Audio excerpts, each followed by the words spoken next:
aqui o teu servo, pastor Emerson. Que o Senhor venha dar graça ao teu filho, revestir o teu filho. Dê sabedoria, inteligência, entendimento, discernimento.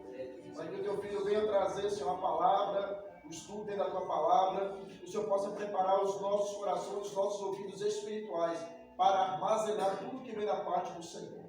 Abençoa o teu filho, abençoa a tua igreja, abençoa os irmãos que desmaram, ofertaram.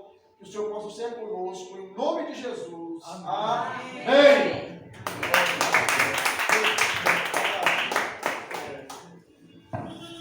Glória a Deus, ora a todos com a graça e a paz de Jesus Cristo, amém? Amém. Aleluia. Livro de João, capítulo 4. Queridos, uma coisa é certa, o Evangelho, ele traz consigo transformação e mudança. Porque um Evangelho que muitos vivem, muitos pregam, que não tem uma mudança, está a mesma coisinha do mundo, que eu falo, se a igreja for a mesma coisa do mundo, quem está lá fora vai querer fazer o que aqui dentro se é a mesma coisa. É tanto que os profetas, os discípulos, Jesus Cristo, ele foi confrontado, perseguido justamente por pregar uma transformação, uma mudança. Jesus fala que vinde a mim, mas ele não manda permanecer da mesma forma que veio. E não faz acepção de pessoa para vir até ele. Mas fala, veio, não permanece. A Bíblia sempre fala o quê? E haverei outra vez a diferença entre o justo e o ímpio. O que serve a Deus e o que não serve. Então tem que ter uma diferença. Livro de João, capítulo 4, versículo 23. Quem achou, diga amém. Amém. Aleluia. Serei breve. Tempo, aleluia. A mulher samaritana, versículo 23. Mas a hora vem e agora é, em que os verdadeiros adoradores adorarão o Pai em espírito e em verdade, porque o Pai procura o que assim o adorem. Amém? Só esse versículo mesmo, vou dar umas pinceladas, mas eu não quero ficar só nesse texto, mas para que nós possamos compreender, aleluia. Jesus, a Bíblia diz no princípio que ele partiu da Judéia para a Galileia. Só que no meio dessa trajetória havia o quê? A Samaria, a terra dos samaritanos. Segundo o estudo fala que quando os judeus iam de uma trajetória para outra, eles pegavam algum caminho alternativo. Era mais longo, mas eles preferiam dar a volta do que passar ali por dentro. Mas Jesus fala aqui no versículo princípio que era necessário, então a palavra era necessário passar por Samaria. Eu fiquei me agitando quando vi o discípulo questionando aqui, mostrando o discípulo perguntando por que ir, porque afinal o versículo fala que os judeus, eles não se comunicavam com os samaritanos. Mas eu imagino ele vendo Jesus tantas vezes quebrar os protocolos que eles mesmos tinham na cabeça dele, que agora é melhor a gente ficar quieto. Porque a gente já viu, já percebeu que ele não faz nada em vão. Ele não vai em nenhum lugar sem um propósito. É tanto exemplo que ele da tempestade, a gente enfrentou na tempestade para chegar do outro lado da terra dos Gadarenos, de pessoas que não eram judeus, em vão. Por muitas vezes eles testemunharam Jesus entrar em lugares, em regiões, fazer coisas que era contrário ao princípio, à ideologia que eles tinham, por causa de quê? De um propósito. A gente vê isso aqui, Zaqueu desce de peça porque usa a minha palavra, porque hoje lhe é necessário ter na sua casa. E as pessoas murmuravam, elas vão na casa de um publicano, pecador, mas depois eles viram o resultado, né? Senhor, se eu defraudei alguém, eu devolvo 4 vezes mais. Houve mudança, ele falou, hoje vem salvação a essa casa. Aleluia! Porque Jesus tinha um propósito. Isso que ele falou, é necessário passar por Samaria, porque também ele tinha um propósito. Eu falo, a gente só enxerga aqui, às vezes não enxerga nem o palmo do nariz, às vezes nós, mas eles enxergam léguas, distâncias de quilômetros, de dias, de futuro. Ele já estava enxergando qual era o propósito dele. E é por isso que às vezes a gente bate com a cabeça e não entende, meu Deus, mas por quê? Porque a gente não está enxergando o propósito lá na frente. Porque a gente está limitado, às vezes só com agora. Mas ele já tem tudo planejado já. E fala, foi necessário, aleluia, eu, você, estamos aqui. Foi necessário eu e você virmos até ele, e todo aquele que vem até ele, que é isso. Não vem sem um propósito. Jesus é um propósito para a vida de cada um. Por mais que às vezes seja um propósito do pequenininho até o maior, mas é um propósito. Não deixe de ser um propósito. Era necessário passar por Samaria dentro do meio da cidade. E a Bíblia diz que Jesus, ele manda o discípulo ir até a cidade comprar comida. Jesus é estrategista, querido. Ele quer o quê? Ele quer ir particular. Ele sabia o que ia acontecer. Ele falou, olha, vou comprar comida. Porque tem coisa que eles falam, é você e Deus. Tem coisa que é eu e Deus. Tem coisa que é você e Deus. Tem coisa que é no culto. Tem coisa que é no secreto. Aleluia. Tem coisa que Deus vai fazer em meio à multidão, em meio a um culto como esse. Muitos irmãos. Mas tem coisa que, às vezes, experiências, coisas profundas, às vezes vai ser você sozinho. Durante uma noite, durante uma madrugada, durante o secreto. E quem viu vai você estar aquele ali, no particular. E quando o discípulo vai, a Bíblia diz que, mais ou menos na hora sexta, quase meio-dia, veio uma mulher tirar água do poço que fala que Jacó tinha dado para seu filho. E eles estão na beira do poço já esperando. Pensa aí. Já tinha marcado o encontro, a mulher nem sabia. E aí quando ela veio tirar, ele falou, me dá de beber. Ela falou, como pode tu ser um judeu pedir água a mim que sou mulher samaritana? Eu falo assim, às vezes Jesus chama também para quebrar alguns protocolos.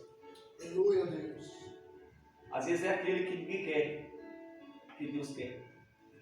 Eu lembro de Jonas, Deus mandou Jonas na cidade de Nínive. E Jonas não quis ir. Já fui falar aqui, Jonas tinha um receio, tinha um ódio daquele povo. Só que eu entendo a coisa, aquela pessoa que você odeia, Deus ama. Aquela pessoa que te odeia, Deus ama você, aleluia. Jesus fala o quê? Vai lá chamar o quê? Os pecadores ao arrependimento. Jesus vai naquele poço e a mulher fala, como pode ser que o judeu pedir água a mim que fosse mulher samaritana? Ele fala, mulher, se tu soubesse quem é que fala contigo. Se tu soubesse quem é que te chamou, aleluia. Se tu soubesse quem foi que te fez a promessa. Se tu soubesse quem foi que falou que te garante que é contigo. Se tu soubesse, aleluia, a unção que eu coloquei sobre você. Se tu soubesse, aleluia, o quanto eu tenho te guardado, te livrado, te dado força. Trazendo para nós, tu não murmuraria tanto. Tu não reclamaria tanto, aleluia. Se tu soubesse quem fala contigo, né? Tu quer me pedir água, eu lhe daria água viva. Eu falo, Senhor, então me dá essa água, Pai, não precisa vir aqui, não precisa enfrentar esse sol, não precisa sair da minha casa, enfrentar a longa distância. Ele falava para o continente, nunca mais vai ter sede. Ele está querendo dar algo espiritual para ela. Aleluia. Ele está oferecendo algo espiritual para ela. Porque a matéria, ela cansa, ela se exalta, ela sente sede, sente fome. E Jesus estava falando algo de espírito. E aí Jesus fala assim, vai lá, chama teu marido. E ela fala, teu marido, faz 7 meses, porque já teve 7, e esse tu tem, vai ter. E ela fala, veja que é um profeta. Então entenda aqui que aquilo que ela vivia, outras pessoas não sabiam. Porque se outras pessoas soubessem da vida dela, ela não ia imaginar que Jesus era um profeta. Você está falando coisas que todo mundo já sabe. Então tu é apenas mais um. Mas ela fala, veja que tu és um profeta. Tu tem falado coisas que ninguém falou. Tu sabe de coisas que ninguém vê. Tu conheces o profundo e o escondido, o interior e o exterior. Aleluia. Eu vejo que tu és um profeta. Aleluia. E eu queria falar que às vezes, uma árvore, você vai ver um pé de manga, um pé de laranja. Se você for contar, ele tem 50, 100 laranjas. Mas às vezes ali foi plantado apenas um caroço. Apenas uma semente. Aleluia. Eu vi quando a mulher foi lá, voltou com mais uma galera de lá para cá, e havia um homem aqui que falou tudo que eu tenho vivido, porventura não é um profeta, a galera vem cá correndo. Ele não chama um, às vezes é para trazer outros. Eu sempre fui contra aquela ilustração daquele homem que era cego, que no hospital estava dando cirurgia de graça. E ele foi lá, depois fez a cirurgia, ele recuperou a visão. Passou pouco tempo, ele vem chegando no hospital segurando a corda e atrás vem com 10 cegos segurando, porque ele queria também trazer para que eles também enxergassem. E às vezes é isso, às vezes eu falo, nós somos muito egoístas, porque às vezes queremos o céu só para nós. Eu falo de mim mesmo. Às vezes queremos algo só para nós, até na nossa oração. Às vezes nós somos tão individual, tão particular. É tanto que Jesus oferece aquela oração do Pai Nosso, se você for ver a coletividade que tem ali, Pai Nosso, venha a nós. Tudo ali no plural. E foi a oração que Jesus ensinou. Não é só para todo mundo. E aí, querida, aquela mulher veio. No final ela falou, olha, já que tu é um profeta, onde é que a gente deve adorar? Era em Jerusalém? Ou é aqui de Samaria? Nossos pais ensinaram que é aqui, mas Jesus fala que é lá. E Jesus vai falar algo profundo, queridos, porque às vezes eu fico meditando muito nisso. Ele diz que a salvação vem dos judeus, porque ele veio de lá. Só que ele não dá uma reforma concreta, não é aqui, vai lá. Ele fala para a mulher, é chegada a hora e agora é. E que os verdadeiros adoradores adorarão o Pai em espírito e em verdade. Além, apesar do lugar que você cultua, o maior princípio é você adorar Ele em espírito e em verdade. É você adorar Ele verdadeiramente. Porque às vezes nós batemos cabeça, não, é essa placa, é essa placa. Nós estamos falando, não, eu quero que vocês adorem em espírito e em verdade, que vocês vivam o verdadeiro Evangelho. E é nesse versículo que eu quero entrar um pouquinho. Que os verdadeiros adoradores adoram o Pai em espírito e em verdade. Seja o espírito é o oposto da carne. A verdade é o oposto da mentira. Nós sabemos que dentro de Gênesis tinha uma ligação. Que Deus criou primeiramente que o homem, Adão, e fala que Adão já era um ser formado. Mas ele não tinha o quê? O espírito, não tinha um fôlego de vida. Deus coloca fôlego de vida, coloca o espírito do mundo. E todo dia tinha uma ligação, tinha uma comunhão de Adão e Deus. Deus vinha conversar, prosear, falar assim. Pode imaginar que Adão, tu fez o que hoje? Adão, tu comeu que frutinha? Adão, tu botou que nome no animal hoje? Adão, tu colocou o nome de que planta? Tu descobriu o que é hoje? Todo dia. Mas depois do pecado, já não era a mesma coisa. Houve, de certa forma, uma separação, porque Isaías 59 fala assim que as mãos do Senhor ela não está encolhida para abençoar. Os ouvidos dele não estão tapados para que não possa ouvir, mas ele fala que o pecado tem feito separação. Ele fala entre vós e o seu Deus. O pecado fez separação entre Deus e o homem. E eu estava meditando nisso, sabe o que? De João 3,16, que faz Deus amor com tal maneira. Quando o homem não pôde ir até Deus, Deus desceu e veio até o homem. Aleluia. Você está falando aqui que o espiritual foi contaminado com o pecado. Aí agora vem dizendo que depois que Adão perdeu essa comunhão com o ser humano, o homem perdeu essa ligação. Muitos tentavam por força do braço, por força da carne, por força da mão, pelos seus próprios princípios. E era impossível o homem chegar até Deus. A Bíblia diz que Deus é Espírito, importa que os que adoram Ele, adorem em Espírito e em verdade. Então, ou seja, se o homem não tem um Espírito, não tinha o Espírito Santo, como ia adorar a Deus em Espírito e em verdade? E nós bem sabemos que o Espírito dele desceu em forma transitória, ou seja, mas não vinha sobre todo mundo.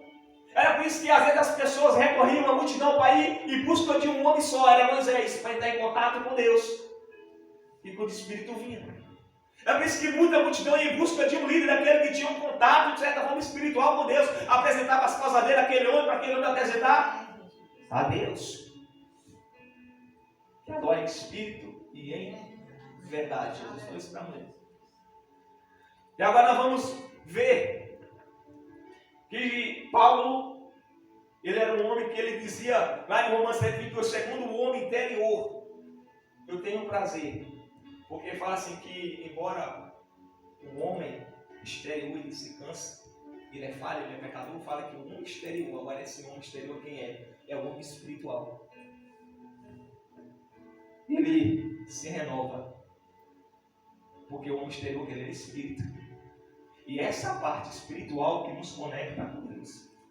Essa parte espiritual que nos leva, ele vem falando em Romanos 7:22, porque segundo o homem interior eu tenho prazer na lei de Deus. Ou seja, é esse homem que nos desperta a vontade de servir a Deus, de adorar a Ele. É esse homem interior que mais uma vez nos conecta com Ele. Sabe por quê? Se nós estivermos no celular sem internet e o outro tiver internet, tu não vai se comunicar mesmo assim. É necessário ter internet no seu celular, internet no meu celular para conversar. Era isso, Deus é Espírito.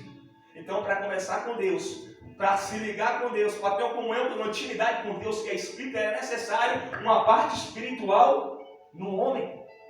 Deus fala, eu vou subir ao Pai e vou rogar a Ele um Consolador, o Espírito da verdade que o mundo não pôde conhecer. E através desse Espírito da verdade, que nós dobramos nosso joelho, que nós entoamos nossos louvores, que nós fazemos a nossa pregação, que nós nos derramamos na presença dele, aleluia, e ele clama. É por isso que Deus ele ouve a oração, porque essa parte espiritual, aleluia, que chega até Deus.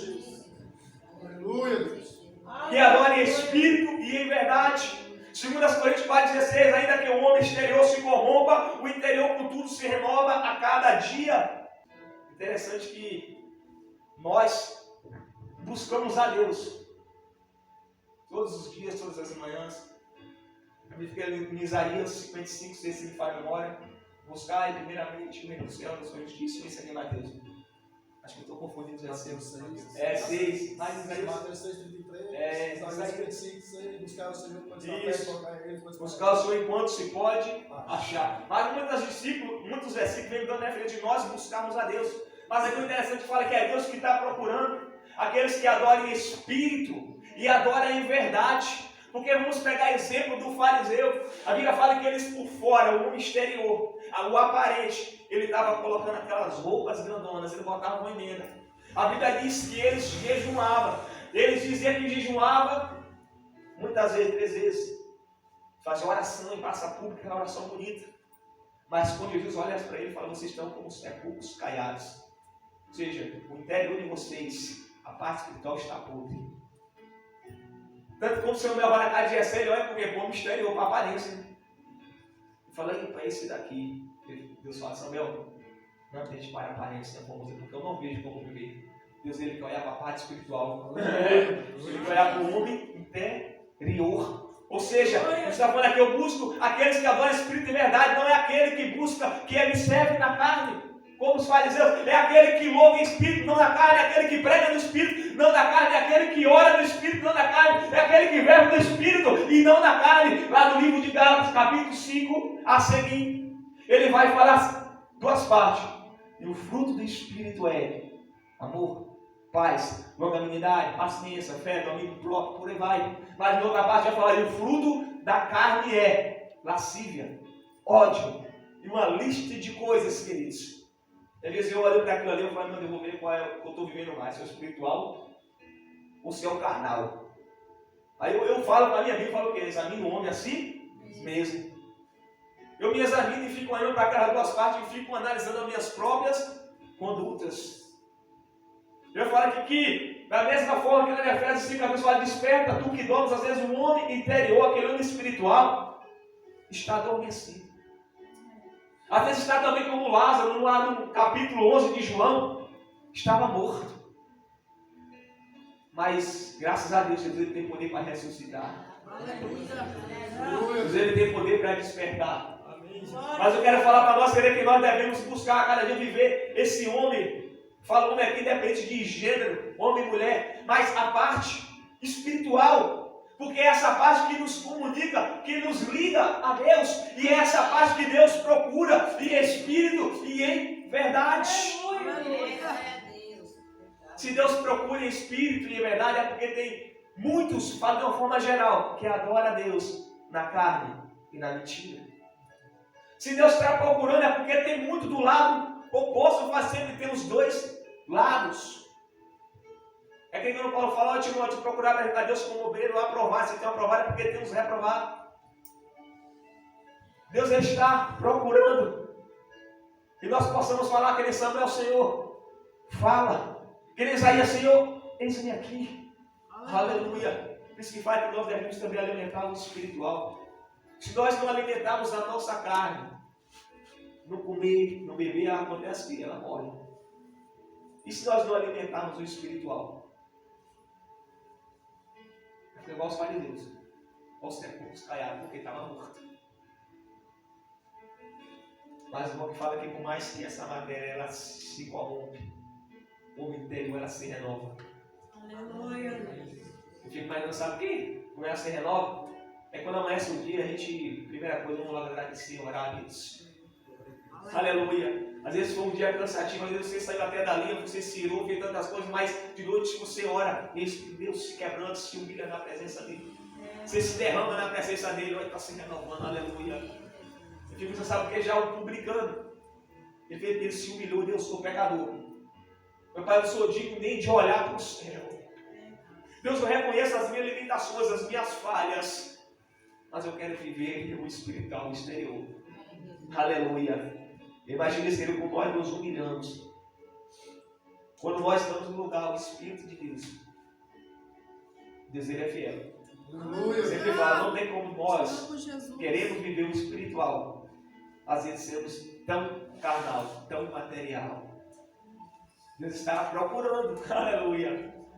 Mas eu louvo a Deus pela vida de cada um de vocês. Porque, Senhor, é o Espírito que nos conduz até Deus. O fato de nós estarmos aqui, aleluia, isso nos direciona, porque foi a parte do homem interior, o espiritual, que nos conduziu vir até aqui. Porque se o espiritual ela nos conduz a fazer a vontade de Deus, se nós estivermos no homem carnal, na carne, nenhum de nós estaremos aqui por qualquer motivo. Trocaremos o Senhor por qualquer coisa. É por isso que o versículo fala: poderemos estar em qualquer outro lugar, mas mais vale um dia nos átrios, na presença do Senhor, do que 1000 em qualquer outro lugar. Aleluia. Por isso que Deus nos fala, queridos, buscai o Senhor no ser espiritual. Aleluia. Deus colocou uma parte espiritual para que nós pudéssemos mais uma vez nos conectar com o céu, para que mais uma vez nós pudéssemos nos conectar com Ele, para que mais uma vez nós pudéssemos ser guiados através do Espírito da verdade, que o mundo não conheceu, mas nós conhecemos, e glória a Deus por isso. Amém? Aleluia. A palavra foi bem simples, que era essa que eu tinha me dado. Louva a Deus de uma outra oportunidade de me aprofundar ainda mais. Glória a Deus. Mas, como eu falo aqui, olha, a parte carnal, ela vai puxar porque é carnal. A parte da carne, ela vai puxar para as coisas mundanas. Aleluia. Eu falo, às vezes é que nem um imã, você pega um imã, coloca perto de um ferro, puxando para lá. Aí, como eu falo, a Bíblia diz: sujeitai pois a Deus, resistir o diabo, e ele fugirá de vós. Mas permaneça no Espírito, Deus. Eu falo, as coisas sempre vai querer te tirar do foco. Tudo nesse mundo, nessa terra, ela vai contribuir para que você para que você desista, para que você desanima, para que você seja mais terreno. Aleluia, mas eu falo que é uma força maior do céu, porque nós habitamos nessa terra, mas somos seres espirituais. Só para você ter certeza, nós possuímos dentro de nós a eternidade. Nós somos imortais. Porque a nossa alma ela não morre. E nós habitamos em uma matéria que vai morrer, vai perecer, mas a nossa alma ela não morre, veja. Nós somos seres eternos, criados para a eternidade. Mas nós sabemos que é o que? Há dois caminhos, onde a eternidade ela é eterna. Mas nós estamos aqui porque estamos caminhando pela porta estreita, aleluia, para chegar numa cidade abençoada. Que Deus em Cristo continue abençoando cada um de vocês. Continue orando pela minha vida, que eu vou estar também apresentando vocês em nome de Jesus. Seja muito bem.